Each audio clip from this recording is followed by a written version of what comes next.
ആദ്യം പരിപ്പൊന്ന് നന്നായിട്ട് വറക്കണം. പിന്നെ വേണം ഇതെല്ലാം കുക്കറിലോട്ട് ഇടാൻ. എന്നിട്ട് ഒരു മാജിക്, സ്കിപ്പ് ചെയ്യല്ലേ, സൂപ്പറാ. ചപ്പാത്തിക്കും ചോറിനും എല്ലാം ബെസ്റ്റ് കോമ്പിനേഷനാണ്. ഹായ്, സായിസ് ഡയറീസിലേക്ക് എല്ലാവർക്കും സ്വാഗതം. ഇന്ന് നമ്മൾ ഉണ്ടാക്കാൻ പോകുന്നത് കിച്ചടിപ്പരിപ്പ് വെച്ചിട്ട്, ഇതാണ് കേട്ടോ നമ്മൾ ചെറുപയർ പരിപ്പില്ലേ പായസം വെക്കുന്നത്, ഇത് വെച്ചിട്ട് ഉള്ള ഒരു കറിയാണ് കേട്ടോ. നല്ല ടേസ്റ്റാണ്. അതേപോലെ തന്നെ നമുക്ക് ആരോഗ്യത്തിനൊക്കെ നല്ല സാധനമാണ്, നല്ല പ്രോട്ടീനൊക്കെ ഉള്ള നല്ല അടിപൊളി സാധനമാണിത്. നല്ല ടേസ്റ്റാട്ടോ അത് വെച്ച് കറി ചെയ്താൽ. അപ്പോൾ ഇതിലേക്ക് ആവശ്യമായ സാധനം ഞാൻ എടുത്തിട്ടുള്ളത് ഇപ്പം 1/2 കപ്പ് മൂങ് ദാലാണ്, അതായത് ചെറുപയർ പരിപ്പ്, കിച്ചടി പരിപ്പ് എന്ന് പറയാം. പിന്നെ ഇതാ ഒരു മീഡിയം സൈസ് പൊട്ടറ്റോ, പിന്നെ ഒരു ചെറിയ ഉള്ളി, സവാള ചെറുത് കേട്ടോ. ഇത് ഫുൾ തന്നെ വേണ്ടി വരില്ല, നമുക്ക് കുറച്ച് വേണ്ടിയുള്ളൂ. പിന്നെ അതാ അതേപോലെ കുഞ്ഞ് തക്കാളി ആയതുകൊണ്ടാണ് 3 എടുത്തിട്ടുള്ളത്. ഇതും ഞാൻ കട്ട് ചെയ്തിട്ട് അളവ് കൂടുതലാണെങ്കിൽ ഞാൻ കുറച്ച് മാറ്റി വെക്കും. പിന്നെ അതേപോലെ വെളുത്തുള്ളി, ഈ വെളുത്തുള്ളി നമ്മൾ ഈ ഒരു 3-4 അല്ലി കറിയിലിടും. ഇത്ര മാത്രമേ കറിയിലിടുള്ളൂ കേട്ടോ. ബാക്കി നമ്മൾ വറവ് ചെയ്യുമ്പം അതിലോട്ടുള്ളതാണ്. പിന്നെ പച്ചമുളക് നോക്കുമ്പോൾ ഫുള്ള് പഴുത്തിട്ടുണ്ട്, ഇതേ ഉള്ളൂ ലാസ്റ്റ്. അപ്പോൾ ഞാൻ ഇതുള്ളത് കൊണ്ട് ഇന്ന് ഒപ്പിക്കാം, ബാക്കി നാളെ ഇനി വാങ്ങാമെന്ന് വിചാരിച്ചു. അപ്പോൾ പച്ചമുളക് വലിയതൊരു 2 മതി കേട്ടോ. ഇത് ചെറുത് കുഞ്ഞായതുകൊണ്ട് അങ്ങനെ എടുത്തത്. പിന്നെ കുറച്ച് കറിവേപ്പില, പിന്നെ അതേപോലെ കുറച്ച് മഞ്ഞൾപ്പൊടി, പിന്നെ മുളക് പൊടി. ഇനി നമുക്ക് ഈ പച്ചക്കറികളൊക്കെ ഒന്ന് കട്ട് ചെയ്തിട്ട് വരാം കേട്ടോ. അപ്പോൾ ഇതാ നമ്മളുടെ വെജിറ്റബിൾസ് എല്ലാം ഞാൻ കട്ട് ചെയ്തെടുത്തിട്ടുണ്ട്. ഇനി നമുക്ക് ഇതിലോട്ട് നെയ്യ് വേണം കേട്ടോ. നെയ്യ് 1/2 kg എൻ്റെ കയ്യിലുള്ളത്. ഈ നെയ്യും കൂടെ ചേർത്താലാണ് ഇതിൻ്റെ ശരിക്കുള്ള ആ ഒരു ഫ്ലേവർ നമുക്ക് കിട്ടുക. അടിപൊളി ടേസ്റ്റുള്ള കറിയാണ്, ഹെൽത്തി നല്ല സാധനമാണ്. നിങ്ങളെല്ലാവരും എന്തായാലും ഒന്ന് ട്രൈ ചെയ്ത് നോക്കണം. അപ്പോൾ നമുക്ക് ചെയ്യാനുള്ളത് ഈ പരിപ്പൊന്ന് വറുത്തെടുക്കണം. വറുത്തതിന് ശേഷം വേണം ഇത് നമുക്ക് കഴുകാൻ കേട്ടോ. അപ്പോൾ നമുക്ക് പരിപ്പ് വറുക്കാം. ഇനി നമുക്ക് പരിപ്പ് വറുക്കാൻ വേണ്ടിയിട്ട് ഗ്യാസ് കത്തിക്കാം.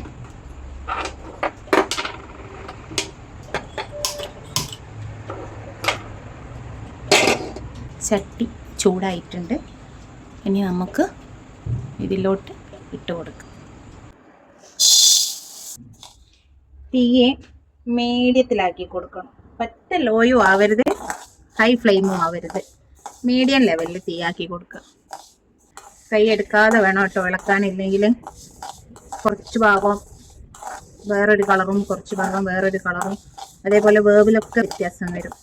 അപ്പോൾ ഇതാ ഇതിൻ്റെ കളർ കണ്ടോ, ഈ ഒരു കളറിലോട്ട് വരണം. ഇതാണ് ഇതിൻ്റെ ഒരു ഒറിജിനൽ കളർ കേട്ടോ, അതായത് ഒരു ഗോൾഡൻ ഷെയ്ഡ്.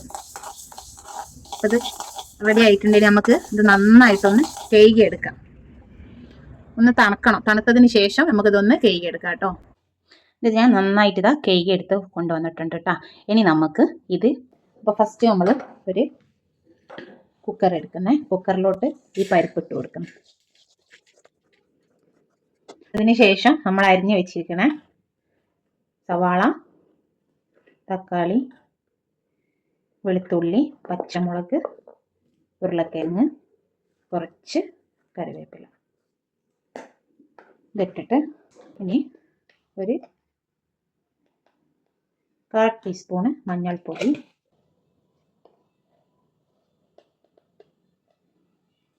ഒരു 1/2 ടീസ്പൂണ് മുളക് പൊടി, ഇതിലോട്ട് ആവശ്യത്തിന് വെള്ളം.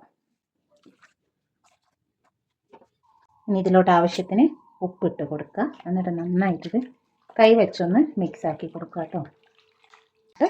കുക്കർ അപ്പം നമ്മൾ അടുപ്പ് കത്തിക്കുന്ന അതിലോട്ട് വെച്ച് കൊടുക്കാം. ഇനി ഇത് നമ്മൾ നല്ല ഹൈ ഫ്ലെയിമിൽ വേണം വെച്ച് കൊടുക്കാൻ. എന്നിട്ട് ഫസ്റ്റത്തെ വിസിൽ അടിഞ്ഞതിന് ശേഷം നമ്മൾ സിമ്മിലോട്ട് മാറ്റി കൊടുക്കുക. കാരണം സ്ലോയിൽ വേണം ഇത് വേവാൻ. എന്ത് സാധനം നമ്മൾ സ്ലോ കുക്കിംഗ് ആണ് ടേസ്റ്റ് ഉണ്ടാവുക. അപ്പോൾ ഫസ്റ്റ് നമുക്ക് ആ ഒന്ന് തിളച്ച് വരുന്നത് വരെ ഒന്ന് ഹൈ ഫ്ലെയിമിൽ ഇട്ട് കൊടുക്കുക. അതിനുശേഷം നമുക്ക് സ്ലോ ആയിട്ട് സിമ്മിലോട്ട് മാറ്റി കൊടുക്കാം കേട്ടോ. ഫസ്റ്റ് വിസിൽ വന്നിട്ടുണ്ട്. ഇനി നമുക്ക് തീ സിമ്മിലോട്ടാക്കി വെക്കാം കേട്ടോ. ഇനി അവിടെ കിടന്നിട്ട് അങ്ങനെ വേവട്ടെ. 3 വിസിലാണ് കണക്ക്. 4 വിസിൽ അടിച്ചെന്ന് വിചാരിച്ചു, കുഴപ്പമില്ല. അതവിടെ നാവും ബേക്കിനും നമുക്കിവിടെ വറവിടാനുള്ള സാധനങ്ങൾ സെറ്റാക്കാം. അതിനായിട്ട് ഞാൻ ഇതാക്കണം, ഒരു ചെറിയ അല്ലി 4-5 ചെറിയ ഉള്ളി എടുത്തിട്ടുണ്ട്. അതേപോലെ 2 ചെറിയ അല്ലി, 3 ചെറിയ അല്ലി കേട്ടോ, 3 ഉണ്ട്. വെളുത്തുള്ളി എടുത്തിട്ടുണ്ട്. അതേപോലെ 3 വറ്റൽ മുളക് എടുത്തിട്ടുണ്ട്. കുറച്ച് കറിവേപ്പില, 1/4 ടീസ്പൂണ് ചെറിയ ജീരകം, കുറച്ച് കടുക്, അതിൻ്റെ കൂടെ കുറച്ച് ഉഴുന്ന് പരിപ്പ്. പിന്നെ ഇത് വറവിലല്ല, ഇത് നമ്മൾ കറി വെന്തതിന് ശേഷം കറിയിൽ ഒഴിക്കുക ചെയ്യുക. കുറച്ച് നെയ്യ്. നമുക്കിത് കട്ട് ചെയ്തിട്ട് വരാം. നമ്മളെല്ലാം കട്ട് ചെയ്തെടുത്തിട്ടുണ്ട്. ഇനി നമുക്ക് പോയി നോക്കാം.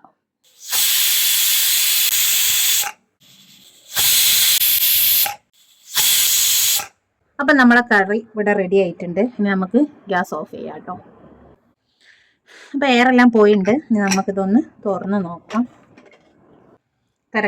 നല്ല കറക്റ്റുള്ള വേവാട്ടോ. ഓവർ വെന്ത് ഉടഞ്ഞും പോയിട്ടില്ല.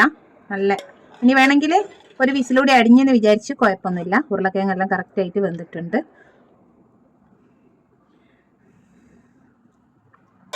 ഉപ്പും കറക്റ്റായിട്ടുണ്ട്. നമുക്കിതൊന്ന് ഇതിൽ കുറച്ച് നെയ്യ് ഒഴിക്കുക ഫസ്റ്റ്.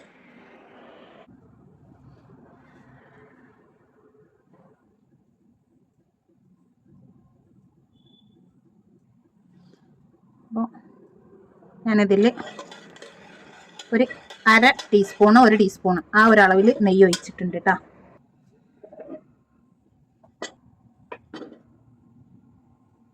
ഇനി നമുക്ക് വറവിടാം.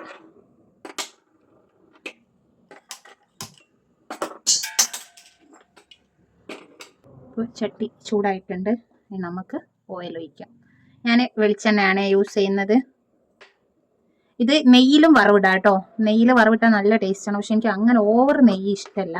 നെയ്യുടെ ഫ്ലേവർ എനിക്ക് അത്രക്ക് അങ്ങോട്ട് ഇഷ്ടമല്ല. എണ്ണ ചൂടായിട്ടുണ്ട്. അതിലോട്ട് നമുക്ക് കടുകും ഉഴുന്നും പരിപ്പും ഇട്ട് കൊടുക്കാം.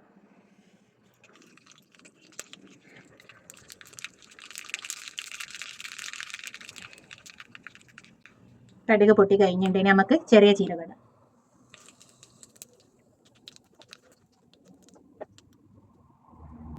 ഇനി നമുക്ക് കട്ട് ചെയ്ത് വെച്ചിട്ടുള്ള ചെറിയുള്ളി, വെളുത്തുള്ളി ഇട്ട് കൊടുക്കും. ഇനി ഇതൊരു ഗോൾഡൻ കളർ ആവുന്നത് വരെ വെയിറ്റ് ചെയ്യാം. ഉള്ളിയുടെ കളർ മാറി വരുന്നുണ്ടെങ്കിൽ നമുക്കിതിലോട്ട് ഉണക്കമുളക് ഇട്ട് കൊടുക്കാം.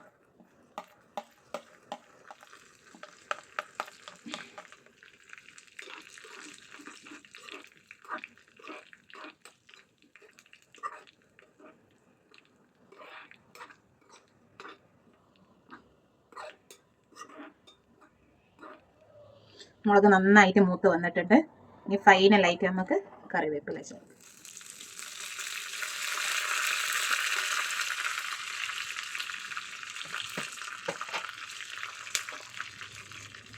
ഇനി നമുക്ക് അടുപ്പ് ഓഫാക്കാം. എന്നിട്ട് നല്ല ചൂടോട് കൂടി ഇത് കറിയിലോട്ട് ഒഴിച്ചു കൊടുക്കാം.